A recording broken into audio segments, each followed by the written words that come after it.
বন্ধুসকল আজি ৰাতিপুৱাৰ বিগ ব্ৰেকিং নিউজ বঙাইগাঁও জিলাৰ মানিকপুৰত চলি আছে বৃহৎ উচ্ছেদ অভিযান। এতিয়াই জানি লওক এই সবিশেষ খবৰ।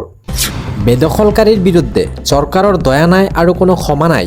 বেদখলকাৰীৰ ওপৰত পুনৰ চলিল প্ৰশাসনৰ বুলডোজাৰ। বঙাইগাঁৱৰ মানিকপুৰ ৰাজহ চক্ৰৰ অন্তৰ্গত উংজাৰ গাঁৱত প্ৰশাসনৰ উচ্ছেদ অভিযান।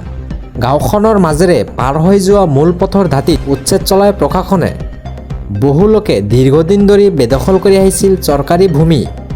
মানিকপুৰ চক্ৰ বিষয়াৰ উপস্থিতিত প্ৰশাসনে চলায় উচ্ছেদৰ অভিযান। বন্ধুসকল, দিল্লী ছাত্ৰ আন্দোলনৰ পিছত এইবাৰ ছাত্ৰ আন্দোলনে ভয়ংকৰ ৰূপ লৈছে বিহাৰত আৰু বিজেপি চৰকাৰৰ বিৰুদ্ধে প্ৰতিবাদকাৰীয়ে হাতত লৈছে AK-47, যাৰ ফলত ভয়ংকৰ পৰিস্থিতিৰ সৃষ্টি হোৱা দেখা গৈছে।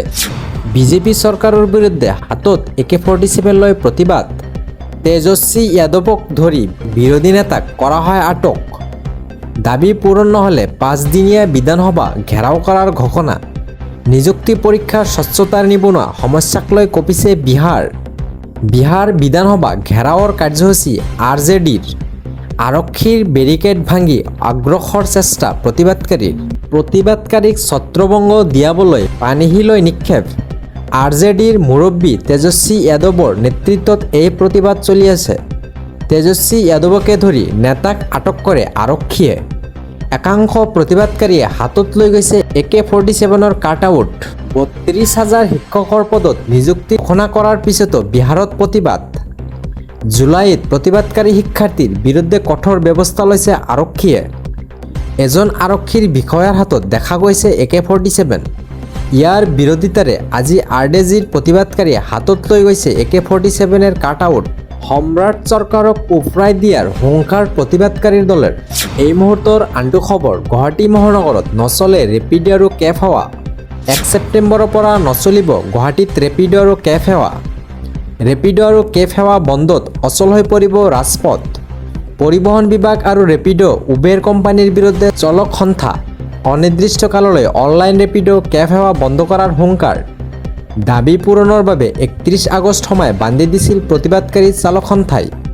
সমস্যা সমাধানৰ প্ৰতিশ্ৰুতি দিও পূৰণ নকৰাৰ অভিযোগ চৰকাৰৰ বিৰুদ্ধে। প্ৰতি কিলোমিটাৰ নিয়মত ভাড়াৰ নিৰিখ বৃদ্ধিৰ দাবী। ৱেটিং চাৰ্জ প্ৰতি মিনিটত 2 টকালৈ বৃদ্ধি কৰাৰ দাবী জনাইছে। কেঞ্চেলেশ্যন চাৰ্জৰ নিম্নতম 50 টকাৰ পৰা 80 টকালৈ দাবী কৰিছে। এই মুহূৰ্তত মুখ্যমন্ত্ৰী হিমন্ত বিশ্ব শৰ্মাই কৰিলে কেইবাটাও ঘোষণা। 5 বজাৰ পাছত কাৰ্যালয়ত থাকিব নালাগে চৰকাৰী কৰ্মচাৰী। 6 বজাৰ পৰা ঘৰলৈ গৈ সন্তানক সময় দিয়ক। পুৱা 10 বজাৰ লগে লগে অফিচলৈ আহিব লাগে। সন্ধিয়া 5 বজাৰ লগে লগে বন্ধ হৈ যাব লাগে কাৰ্যালয়। কাম কৰিবলৈ 10 বজাৰ পৰা 5 বজালৈ যথেষ্ট সময় পোৱা যায়।